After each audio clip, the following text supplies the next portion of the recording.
Today I want to talk about how I did my lever latch for my Mauser. I started videoing this when I started doing it, and it just got out of hand. I didn't really know exactly how I was going to do it. I had some ideas, some of them worked, some of them didn't. So I'm going to show you what I did, and then I'm going to show you what I'm going to do when I make the next one, and what I'm going to do a little bit different. So this is what it looks like today, and this one, and I'll probably leave this one. I don't know, I might redo it, we'll see. So this is what I started with, just a chunk of metal. You could probably start with something like a key stock or something like this. Is probably a little bit bigger than it needs to be, but not a lot.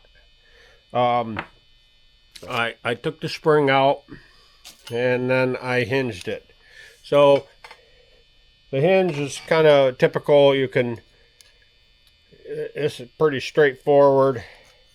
If I pop this pin out, I can show you. So a couple of notes.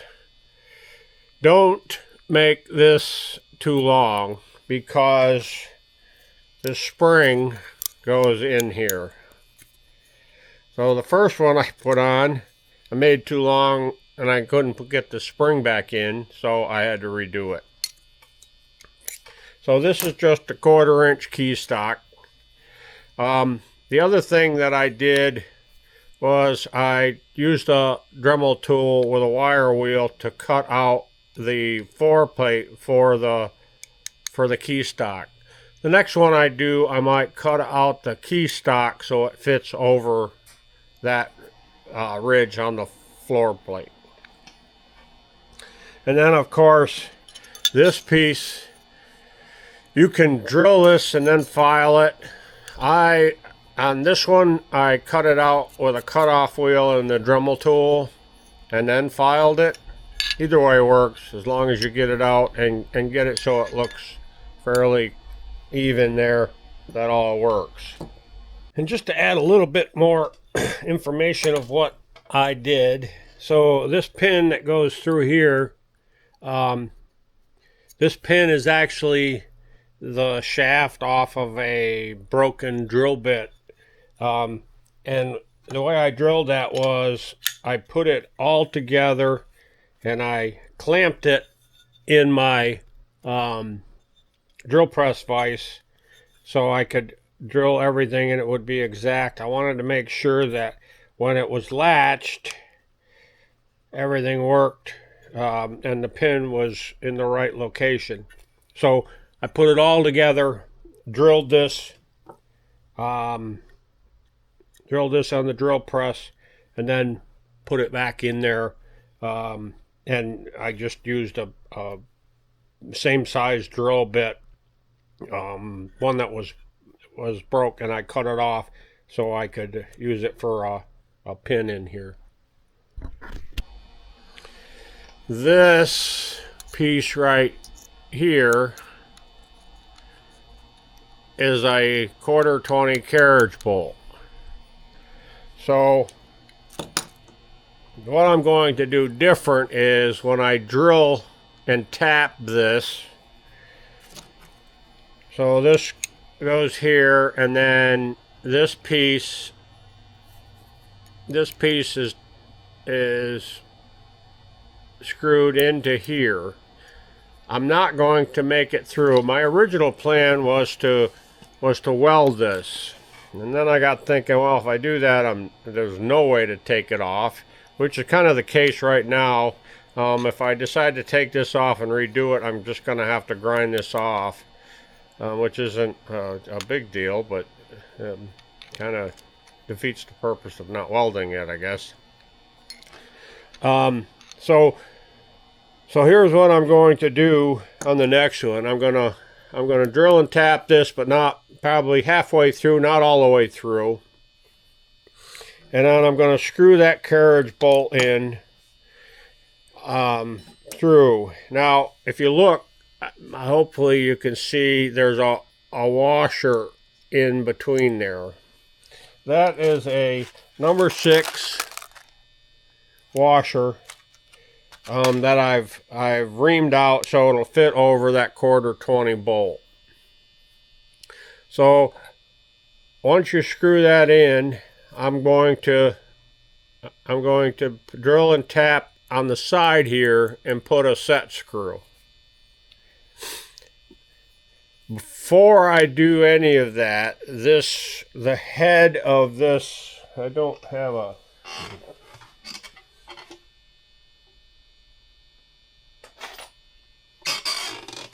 so this is a bigger carriage bolt, but just to show you the what I'm talking about. First thing you got to do is make sure that fits in there. Now, notice I left that pin. That helps kind of pop that open when you open the lever. But once that is fitted in there, and then screwed or threaded in with the washer in there. Now the washer just holds it up and it kind of tilts it back that way a little bit. Without it, it tends to point this up in the air. So we put that washer in there. I had thought about grinding off the front face, but I didn't seem to need to have to do that. Now, this is part of the original floor plate. There was if you remember on the original, there's a latch right here, right? So I ground that latch off. Don't grind past where the latch is. That will give you where the catch or the top of the carriage bolt needs to be. If you go just a little bit farther, it kind of increases the friction. You don't want to go too far because then it'll make it too hard to close.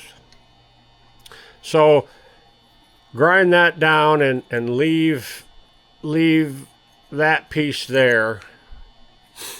Then once you put it in and together, you will take and grind off the sides. Like, see how that side is ground off?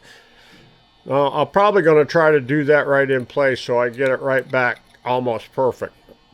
The other thing I'm probably going to do is I'm only going to grind one side, and that way it only opens one direction.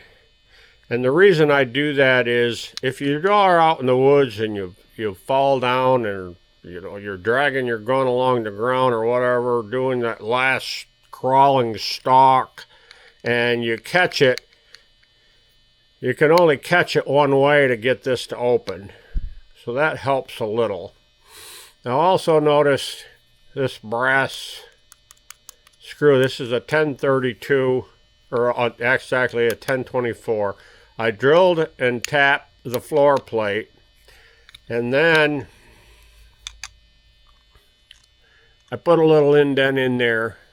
And it's pretty easy to do when it's in place because you just drill down and naturally the drill is smaller, but you've marked it. So once it's marked, then you come out and drill that out.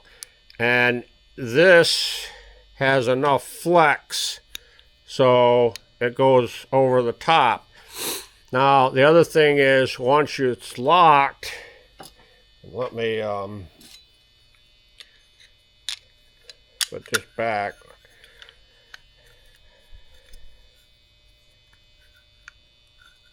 Once it's locked, no, it's not locked because my pin's not in.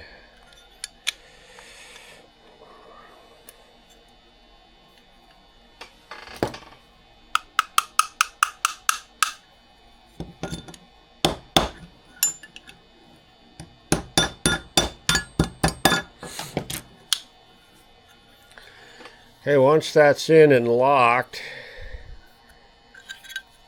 you have to kind of pull that up over like that, and then that's good and solid. It won't just fall off or fall open. I did one, I don't know, 30, 40 years ago, and I couldn't figure out how to keep it from opening. And I guess that's the trick. That did it. The other thing, and I don't even remember which rifle I put the other one. I don't have it anymore, obviously. Is with this. So by shortening that just a hair, it increases the friction when you latch that, which also helps. Which probably I didn't do. I mean, let's face it, that at that time I was pretty young and pretty inexperienced, probably. Not that I'm super experienced now, but I did seem to figure out how to make this work, which I'm pretty happy about.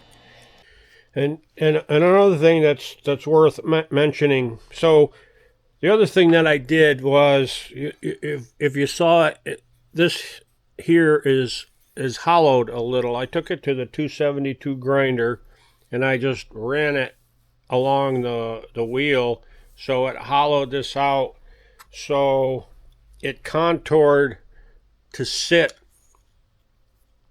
on this better. And it also helps with retaining that. When I lock that in,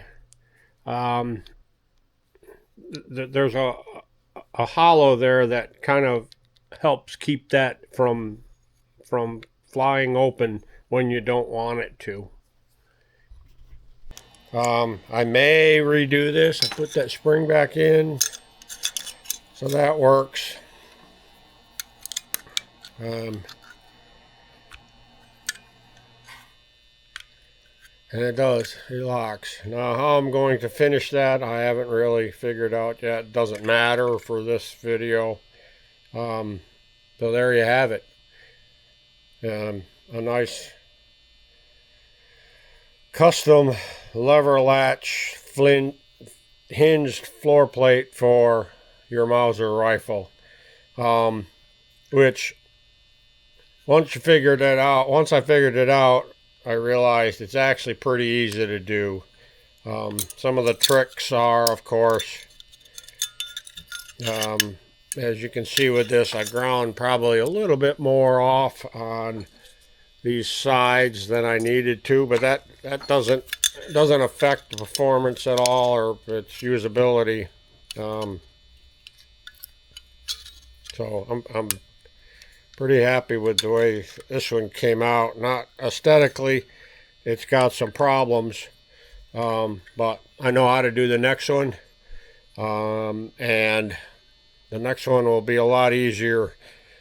And to be honest, the next one I can probably do in a few hours, or maybe a day, but I've got 3 or 4 days on this one just trying to figure it out. But I've got it figured out. Hope you guys like this. Hope it helps somebody, because I know I did a lot of research and it was really hard to find something like this online. So there you have it. Please subscribe and like and leave comments. Tell me what you would do different. And maybe the next one will be a little bit easier. Thanks.